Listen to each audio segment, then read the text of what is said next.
In this lesson, we're going to learn how we can fix interpenetration issues with our depth-based layering or compositing. So I've just opened up 05 Begin, and this was the end of our third lesson, so we just have our simple composition. Now if we scroll forward, we can see the ship here on the left has some interpenetration problems. So in the 3D universe that this was rendered out of, our ship is actually going through the building. Now obviously this is a visual problem and we need to fix it. So what we can do is we can of course either just take the aliens with depth layer and mask it to place this on top, or if we have a more complex layering, we can actually go in and edit the depth information of our matte.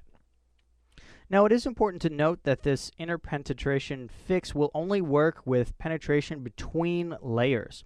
So if an alien ship was inside of another alien ship, we would not be able to fix that using this technique. The same could be said for if a building was inside of another building. We could not fix that. However, if the problem is happening between our layers, where one layer is intersecting another layer, we can fix that quite easily.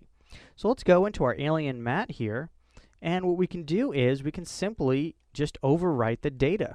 So let's just hit Control Y to drop in a new solid here. Now let's make this white. And again, remember that we're doing this as a Luma matte. So let's just hide this for now, and we need this over a few different frames here. So let's first define what frame range we need it. So it looks like frame 15 is good. Frame 16 is bad, so we need it from frame 16 practically to the very end of our animation. Okay, so from frame 16 forward, we need this. So let's just isolate this layer on frame 16, and then let's simply draw a new mask around the area. So let's just draw a mask around the ship here, and we can unhide this. And this looks like it's going to cause a problem, but since we're using this as almost a second alpha, if we go back to our main comp, we can see that we're simply revealing the alien ship. So what we've done is we've simply just gone in and added to our mask to fix an interpenetration issue. As you can see, it didn't require any animation, any keyframing, pretty much no change from us, and it just came in and simply worked. So you can really control to a really high degree the interaction between these layers, and that's one of the great things about depth-based layering and depth-based compositing, in that we have the whole image information for the entire scene. So if we wanted to do something with this alien here in the back, we could, because we have the information.